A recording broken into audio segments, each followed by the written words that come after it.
Olá, bem-vindos a mais um vlog de andar aqui pelo Japão. Hoje eu vou tentar responder a uma série de perguntas que me foram sendo colocadas e que são assim all over the place, são tópicos muito espalhados. Mesmo para quem não colocou essas perguntas especificamente, eu selecionei estas porque acho que me permitem falar de coisas que são úteis para vocês. Portanto, na perspectiva de alguém que está a planear vir aqui para o Japão como turista, portanto ficar 2 ou 3 semanas, o que é que eu posso dizer que seja útil para vocês? Primeiro, eu estou aqui no setup de um quarto de hotel. Normal, mas não tão normal assim. Então, este é um quarto de hotel muito espaçoso. Vocês podem ver, bastante espaçoso. Ali estão as minhas tralhas, janela, ainda tenho aqui mais espaço, aquilo ali ao lado é a casa de banho. Ok, isto não é tão normal assim, não é tão normal assim que haja muito espaço. Portanto, vocês têm que ter em conta que, por vários motivos, mas também por causa do quarto do hotel, a vossa bagagem tem que ser limitada. Eu tenho isto e mais uma mochila. Já vou falar mais da bagagem porque há aqui uns pormenores importantes. Então, às vezes eles têm assim este estilo de cadeira de campismo em que vocês podem pôr a mala e abrir a mala e tirar e pôr coisas. Quando é assim é ótimo, mas muitas vezes nem sequer têm isto. Então, se vocês conseguirem ter uma mala que abra só a parte de cima, em vez de abrir a meio, melhor ainda. Porque normalmente vocês não têm espaço no quarto de hotel para abrir a vossa mala completamente. Às vezes não têm quase espaço no quarto de hotel para terem a vossa mala. Então sejam muito criteriosos a escolherem o quarto de hotel. Vejam quantos metros quadrados tem o quarto e quantos metros quadrados, ou qual é o tamanho da cama. Então, ver exatamente qual é o tamanho da cama, para ver se vocês cabem na cama, ver exatamente qual é o tamanho do quarto. Isso é mesmo importante na fase das reservas. Se vocês não estão atentos para isso, aqui fica o aviso. Muitas vezes, os ocidentais, qualquer pessoa que tenha mais do que 1,60 m pode não caber, ou a sua mala não caber. Então, outra questão ainda relacionada com a mala.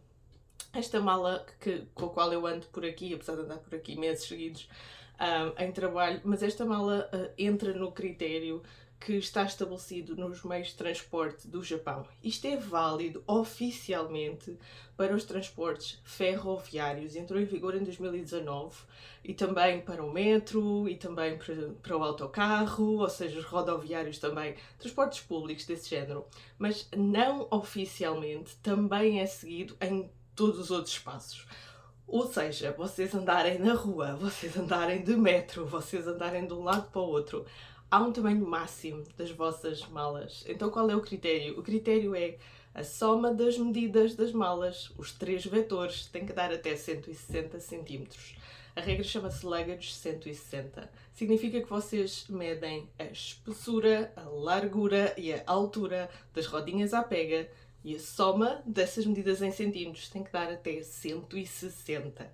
Se der mais, vocês não podem entrar com bilhetes normais, têm que pagar extra para terem um bilhete considerado bilhete com excessive luggage. Portanto, têm que ir à bilheteira, mesmo tenham passes, mesmo tenham o Japan Rail Pass, mesmo tenham essas coisas todas. Têm sempre, mesmo tenham suicas e não sei o quê, têm sempre que ir às bilheteiras comprar um extra se aquele comboio, se aquele autocarro tiver lugares para bagagens grandes, porque pode até nem ter, e depois não podem ir naquele ou não podem ir naquele horário.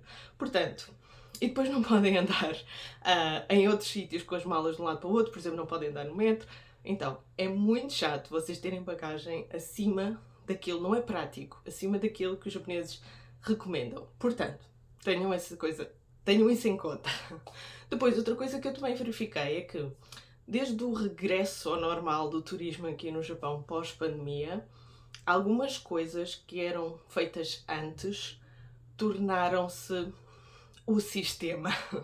Então, a questão da desinfecção das mãos, a questão da medida da temperatura, tornou-se o sistema em muitos destes estabelecimentos. Por exemplo, neste hotel onde eu estou, e em muitos hotéis onde eu tenho estado, inclusivamente com os tours, praticam o ter uma câmara de infravermelhos que vê a nossa temperatura sempre que a gente entra e sai no hotel. Na altura do Covid havia uma espécie de ecrã, não era bem uma televisão, mas era assim parecido, era um ecrã ao nosso lado, em que passava a nossa própria imagem em infravermelhos e dizia a nossa temperatura e toda a gente via, inclusivamente nós.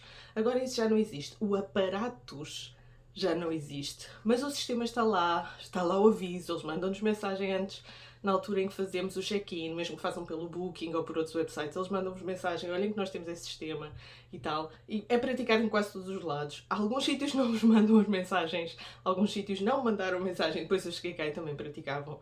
Para que é que isso serve? Para tranquilizar todos os hóspedes. Então as pessoas aqui no Japão acham que se um sistema entrou em vigor e esse sistema é mais seguro e transmite mais tranquilidade aos clientes do hotel, então vamos continuar a adotar esse sistema, mesmo já não sendo uma situação pandémica. Então eles continuam a medir a temperatura e a pedir a desinfecção das mãos quando se entra no estabelecimento, antes dos pequenos almoços, etc.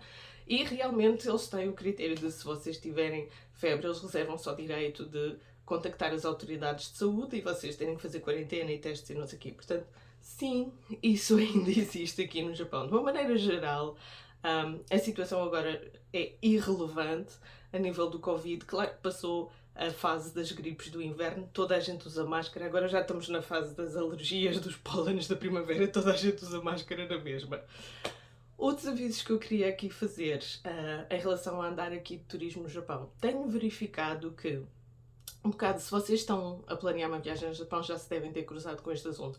Mas eu tenho notado que alguns sítios que nos profissionais de turismo isto é chamada Rota Dourada, que é Tóquio, Kyoto, Osaka, eventualmente Hiroshima e Nara, estão tão assoberbados de visitantes estrangeiros que normalmente, nesta situação pós-Covid, até vêm de uma maneira independente. Não é? Compram os voos, reservam os hotéis e vêm sozinhos, não vêm com um programa de consultor feito como eu, não vêm através de uma agência, tudo organizado, nada. Vêm sozinhos. Então, esses viajantes não estão propriamente, não necessariamente, a conhecer as particularidades da cultura japonesa.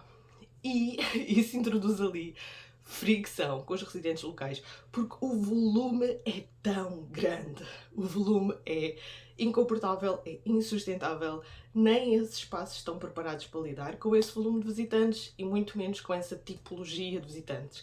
Não estamos aqui a dizer que são esta nacionalidade ou aquela, que são pessoas brutas e incultas. Não, são mesmo as pessoas bem intencionadas, são mesmo as pessoas que têm capacidade financeira e que também têm cabeça, inteligência e bom senso, porque não sabem, ok? E não sabem, ignorância tem solução, mas vêm quando ainda estão nesse estado. E isso introduz tanta fricção e tanto choque com os japoneses que residem nesses sítios que está-se a tornar mesmo demais, e assistem-se cada vez mais a coisas que eu nunca tinha assistido, que é essa recusa, essa aversão aos turistas, apesar deles ao mesmo tempo saberem que são essenciais para as economias locais. Então, o meu conselho é, antes de fazerem qualquer coisa que tenha a ver com o vosso plano da vossa viagem, e não precisam de me contratar e de me usar como consultor, ok? Eu não quero que isso confunda com publicidade. Podem fazer isto sozinhos. O mais importante é, pensem no tipo de experiências que querem ter e não no tipo de lugares que vocês acham que querem conhecer. Porque eu ouço muitas vezes, e mesmo estando naqueles sítios, pessoas a dizerem Kyoto não é o que eu pensava, ou Nara não é o que eu pensava. Pois não é, porque vocês estão a consumir publicidade. Vocês estão a consumir imagens e vídeos cuidadosamente produzidos para incitar uma certa expectativa e desejo, mas que não é a realidade quando vocês visitam como turistas naqueles dias, naquelas horas, naquele contexto. Ok, se vocês pensarem no tipo de a experiência que querem ter, vocês podem chegar à conclusão que é melhor irem a outros sítios do que aqueles que vocês inicialmente estavam a pensar ir. E é por aí que eu acho que vocês podem ter uma boa memória a posteriori da vossa viagem. Outras dicas que eu vos quero dar. O Japão está cada vez melhor a nível de ser um destino gourmet. Neste momento, porque o iene está baixo em relação ao euro e ao dólar, vocês podem ir um bocadinho mais à frente nas experiências que têm a ver com gastronomia, porque são coisas em que se gasta dinheiro, mas vocês também estão a consumir aquilo que estão a gastar. E neste momento os produtos e o preço final dos produtos e dos serviços, nomeadamente na área da restauração, ou até dos workshops de gastronomia, estão baixos para quem está a operar em euros e em dólares. Então, É uma conjuntura que é muito favorável se vocês quiserem fazer uma ou duas ou três experiências durante a viagem mais relacionadas com alta gastronomia ou com workshops de culinária. Aproveitem, esta é a altura ideal para o fazer. Os produtos japoneses têm muita qualidade, eles têm autoridades de saúde que supervisionam a qualidade das coisas muito intensamente, então normalmente é seguro. Agora o que eu vos digo é, fujam daquilo que vocês veem de comer sistematicamente, sim, quase todos os dias, em lojas de conveniência ou comer sistematicamente em sítios que são populares na internet. Fujam daí, porque não é aí que vocês têm a qualidade e não é aí que vocês têm a segurança alimentar, ok? Vão onde os japoneses vão a cadeias, se vocês quiserem, mas que são cadeias que os japoneses usam. Ir a cadeias está um bocado mal visto e as pessoas às vezes acham que este conselho não é bem um conselho de um profissional, mas é assim, toda a gente sabe, se viajar pelo mundo inteiro, que, por exemplo, ir a um McDonald's é, a nível de segurança alimentar, das coisas mais seguras que podem fazer. Estas cadeias têm sistemas para minimizarem o risco de gastroenterites, de problemas na cozinha, etc. Eles não podem lidar com um processo em tribunal de pessoas constantemente a fazerem queixas. Então, cadeias de restauração que são japonesas, que são para japoneses, que operam no mercado japonês e são japonesas, e têm comida japonesa, mas são cadeias, dão mais segurança alimentar do que aquele boteco único que vocês viram num vídeo viral do Instagram e que alguém pagou para aparecer ou foi patrocinado por uma agência de talentos que contrata influencers para ir promover sítios. Estão a perceber? Então, numa perspectiva de estou aqui a gerir pessoas e ninguém pode ter uma gastroenterite senão o tour fica em causa, é esse o conselho que eu também dou para vocês. Usem cadeias de restauração que são japonesas e para japoneses.